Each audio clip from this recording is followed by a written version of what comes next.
Welcome to the Season 2 Part 1 Invincible recap. Life takes place after the Omni-Man massacre. The city slowly rebuilds, remembering what he did. Some partially blame the Graysons, believing that Mark is involved. Cecil is one of those. He is skeptical of Mark, not allowing him to conduct heroic business, although he does in secret, to try and fill the void of guilt that he blames himself for the deaths of thousands. He tries to attend school, Todd now being more receptive to him, and Amber accepting him for who he is. They also both get accepted to Upstate University, a goal for their relationship that they have finally accomplished. On the other hand, Debbie is bottling up her emotions as Olga returns from Moscow to try and help a friend out in a time of need about Nolan and the entire situation. She felt like she wasted over 20 years.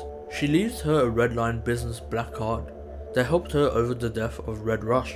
Eve consoles Mark. He wants to help fight crime, and she advises him to accept Cecil's conditions of helping from a short leash and listening to every command. Teen Team has also been slipping, with Robot struggling as the leader with his newfound body, so Cecil sees it fit to add Immortal as their new replacement leader, and also a strength component, Bulletproof. Invincible is dispatched on one of his first few missions for Cecil to stop the Moller twins from building a massive technological item. He finds identicals of the same person. As he begins to fight off the twins, portals open to teleport in more twins from other timelines. As they beat Invincible to a pulp, Angstrom Levy admits that he doesn't want to build his empire on blood, so he rips off the helmet, causing a massive explosion, decimating the entire building and its people, leaving only Mark. The Teen Team congratulate him for the success, but he doesn't see it that way, as more blood was shed by his hands. As he returns home, Immortal speaks to him candidly. He will be watching Grayson and every move he makes. Amidst the rubble, a Mauler twin rises from the dust, half his body melted, and he runs into Angstrom, with a brain infused with all the other clones, now visualizing every memory as his own. As the cohort prepares to graduate from high school, Mark is out fighting off Doc Seismic, stopping him from destroying historical monuments. He makes quick work of him and hurries back, making it just in time for their graduation. Their after party, Amber, Eve, and William plan out their holidays and what extravagant adventures they want to experience. Amber wants to volunteer at more soup kitchens and help out where she can, as William wants to stay home and binge rom-coms. Eve, however, retired from Teen Team and wants to help out in her own way by visiting Chicago and rebuilding. Mark is alert, waiting for Cecil's next call to action. In this time, Eve helps construct the broken buildings. Residents thank her as she too constructs a community park. Debbie wants to skip town, as Mark had just graduated, but Mark shoots down this idea, saying that he needs to listen to Cecil and assist where he can. After a long and brutal training session, Rex Blode gets a nasty surprise when he finds out that Duplicate is now dating Immortal, as they were just hooking up and weren't a couple.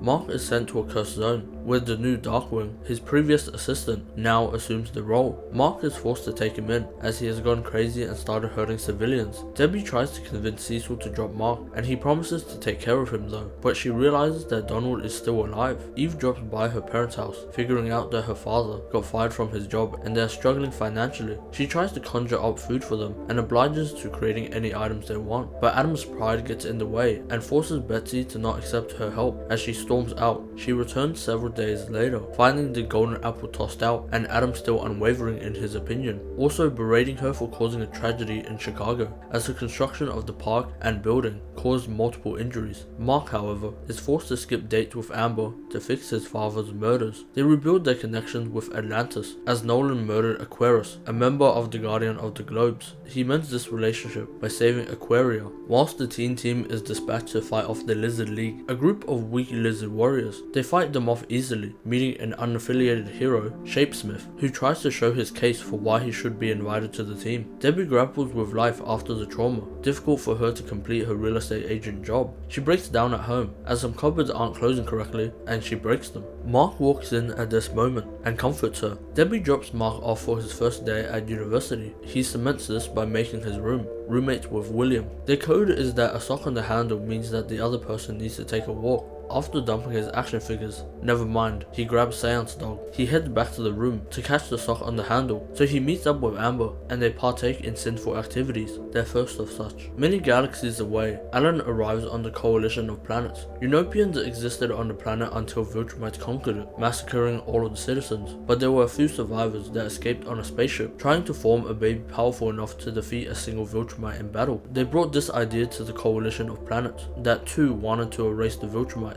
for their conquering, and they accepted Unopans, and thus Alan was born, but he still wasn't able to fight against any Viltrumites, so he became an officer, testing the galaxies for the strongest warriors to fight against thou Viltrumite and try to ally with them, and that is when he ran into Invincible, half human, half Viltrumite. The council is torn if they should trust Mark or not, as Thaddeus secretly tells him about a possible mole in the council, warning him of their danger. He returns to his house, playing with Vorg and getting frisky with Telia. He later tells her about the possible mole over lunch, as he is ripped out of the space cafeteria by 3 Viltrumites, trying to interrogate him about the half-human, half-Viltrumite. He doesn't give up any information, so they beat him to death. Barely clinging to life, Thaddeus secretly turns off his life support, as Rudy finally overcomes his fear and asks Amanda out on a date to the movies. They go see a horror film, and she shows him to a burger mart, as he has never done normal people things. Debbie decides to call the phone number on the card Olga gave her, meeting up in an AA format help group where they discuss spouses of superheroes that have passed or left. She's invited out to a bar by Theo, trying to get her to open up more, where Theo accidentally lets slip that his wife was Green Ghost, someone that Omni-Man had murdered. After another breakdown,